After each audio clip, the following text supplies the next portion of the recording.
Hello there, lovely being. How are you? If you found your way here, there is most definitely a reason. And I'm very grateful to be back here with you for another audio blog. And so today we're going to be diving into what depression is trying to tell us. And so if you found your way here, then maybe either you or somebody you care about is feeling the weight of depression right now.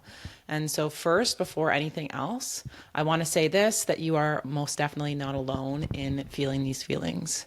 And did you know that in any given year, 1 in 5 Canadians will experience a mental illness? And that's not just a number. I mean, that means millions of us are walking through this together. And some stats for you. As of 2022, more than 5 million Canadians aged 15 and older met the criteria for a mood, anxiety, or substance use disorder. And behind each one of those numbers is somebody exactly like you and me, right? Carrying the weight of their own story and struggles and resilience and the quiet hope for healing. And I think the biggest thing with this is there's a lot of stories that we've picked up from whether that be movies or the societal conditioning that we've kind of received that allows us to feel, well, it makes us feel like shameful for experiencing these feelings. And one of the biggest things with Reignite Your Soul and a mission that I'm on is to really get rid of the shame that we can experience that kind of piles on top of some of the emotions that we feel as human beings, because the whole range of emotions that we feel is exactly the way that we're meant to be feeling in that moment to learn something. So, whether this is something that you're facing yourself, or maybe you're supporting somebody you love through the depression or the storm that they're experiencing, I really just want to recognize the courage that it takes to even name it, right? Depression can feel overwhelming, paralyzing, even like the light's kind of gone dim and the way forward is like swallowed up by the fog. It's really hard to see what is ahead, and that can be scary, right? So for now, just take a moment with me. We'll take one big deep breath together, nice big inhale through your nose, and exhaling. And together we're going to explore a gentler way of really looking at this.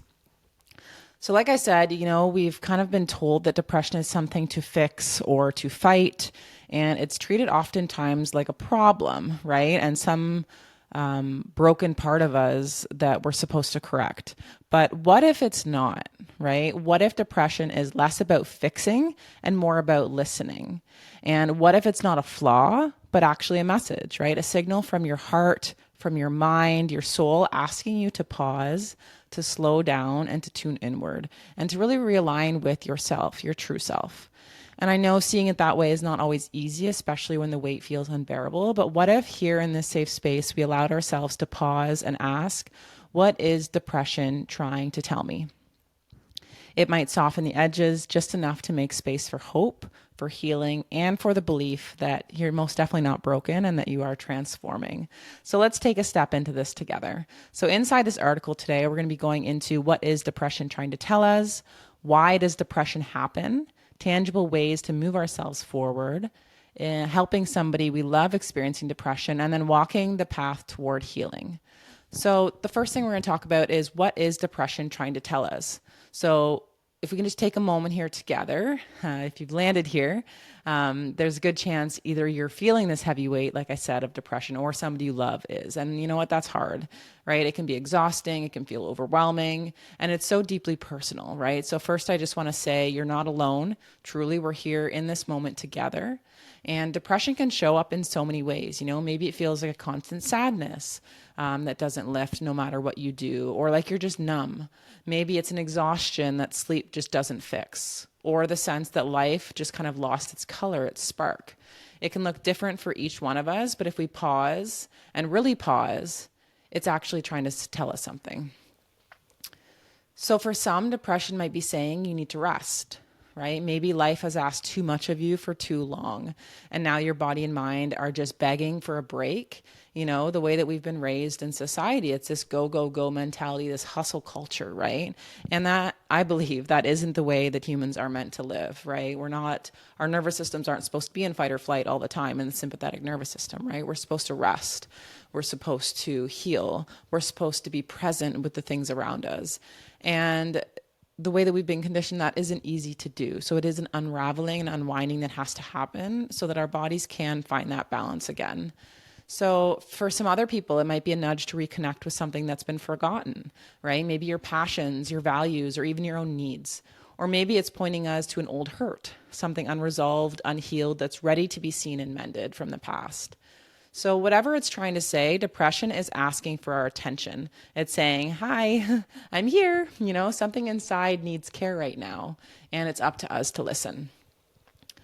So if you're here to support somebody that you love, I know that that's no small thing either. It's painful to watch somebody you care about hurting, especially if you want to try to fix what's happening and you feel a little bit uncomfortable just holding space for them and just allowing them to be the way that they are and the way that they are feeling, making that okay, right? So depression really doesn't work if you're trying, it makes it harder if you're trying to fix something, right? There is no quick fix.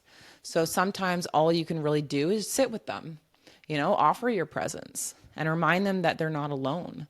And trust me that that is enough. You don't have to solve everything to be a source of comfort for somebody. And oftentimes just being with that person is actually exactly what they're needing. So number 2 is, why does depression happen, right? Obviously, there's no single answer as to why depression happens. It's not a one-size-fits-all thing, but often it's tied to something deeper. It can be around emotional or mental struggles, right? Sometimes depression shows up because we've been carrying unspoken pain for too long. We've buried some stuff down below. It could be unprocessed feelings or the constant pressure to meet everybody else's expectations while ignoring kind of like what it is that we need, right? And sometimes we don't even know what we need. And that's a journey that we have to go on in order to uncover our needs so that we can fill them ourselves. And that mismatch between who we are and who the world expects us to be, it takes a toll, doesn't it? It most definitely does. It can feel very heavy. And so the next one is the energy we carry. So on a different level, depression might be about stuck energy, like when you've been holding back tears for so long and it feels impossible to cry. I know I've been there. It's often a sign that we've been denying parts of ourselves, our emotions, our truth, and now it's time to face them little by little. The next one is the pause button, right? And maybe, just maybe, depression is like life hitting a giant big pause button for us. It's saying, slow down, take a breath, and look at what's really happening here. It can be hard for sure, but it can also be an invitation to realign with what truly matters to us and to figure out what we need to feel whole again.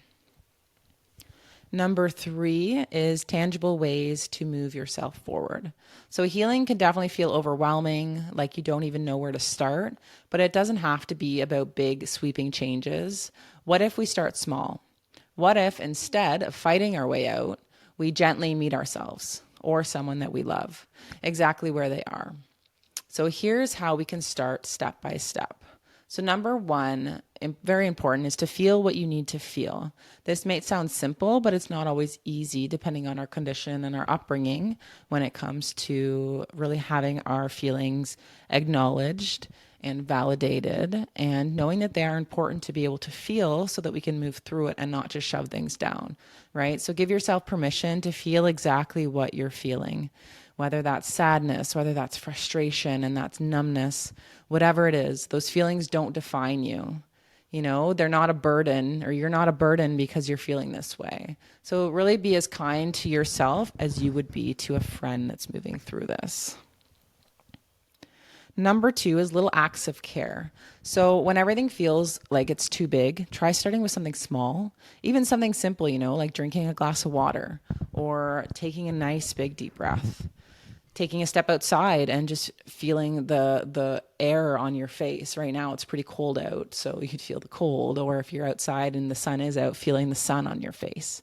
Whatever that is for you, going outside and just being out in nature, it's so healing. Or writing down one kind thing about yourself. And maybe that's, I made it through today. It's something so simple can actually soothe yourself in that moment. And I know these aren't cures, but they're little anchors that remind you that you're here and that you're trying.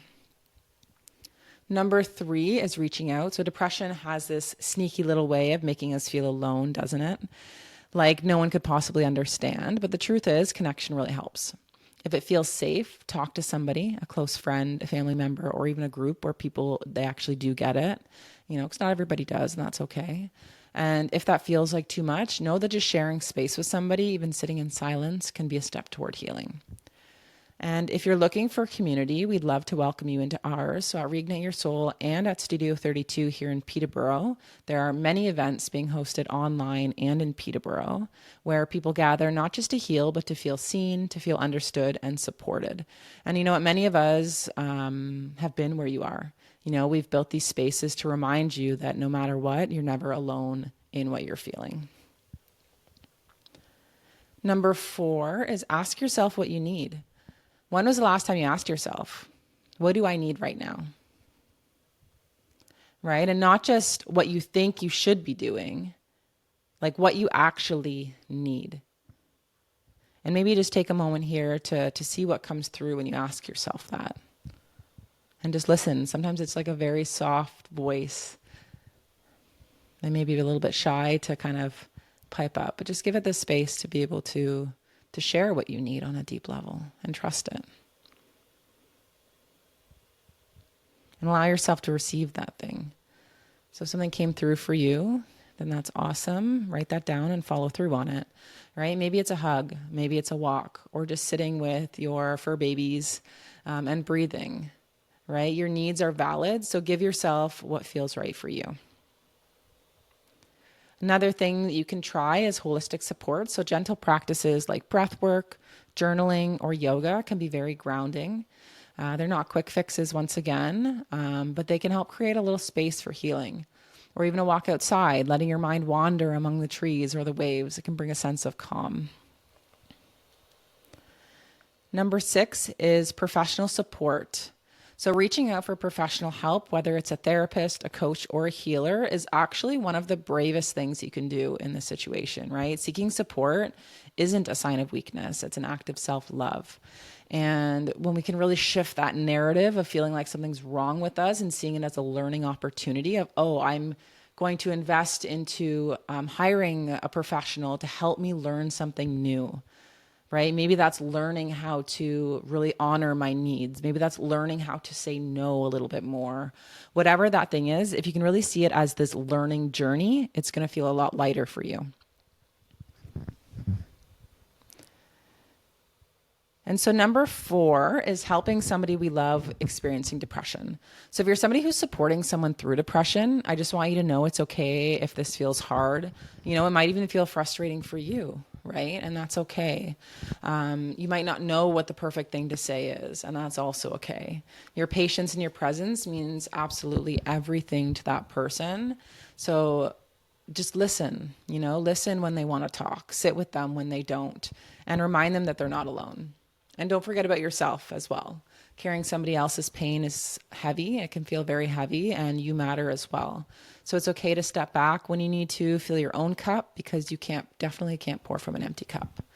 And so we actually created a blog to support supporters like you. And this goes for whether you're feeling depression or whether you're really holding space for somebody that is feeling depressed. And inside this blog, we have different ideas and practices for navigating this path while caring for yourself too. And that blog post is called How to Find Calm Amongst the Chaos. If you can go check that out if you would like more tips and resources. And we'll link that down below. Number 5 is walking the path toward healing. So if you're ready to explore a gentle, holistic approach to healing, we would love to walk this path with you. At Reignite Your Soul, we offer emotional clearing sessions, yoga classes, and energy healing to help you reconnect with the healthiest, happiest version of yourself. And like I said, this isn't about fixing you because you're not broken. It's about helping you realign with the vibrant whole person that you already are, and maybe even remembering who that version of you is. And it's most definitely a journey. So you can visit our website at reigniteyoursoul.com or book a consultation to take your first step. And above all, along this journey, be gentle with yourself. Healing doesn't happen overnight, and that's okay. And every small move that you make, every drink of water, every breath, every moment of connection, it all matters. And remember, you're not in this alone. You're healing, you're growing, and you're stronger than you know. One day, step by step, you'll go from walking to running, and then from running to flying. And we just want you to know that we see you, we believe in you, and we're here for you always. And just a little disclaimer for this episode. This audio blog or this blog post is for informational purposes only, and it's not intended to serve as a substitute for professional medical advice, diagnosis, or treatment. So always seek the guidance of a qualified healthcare professional with any questions or concerns you may have regarding your mental health.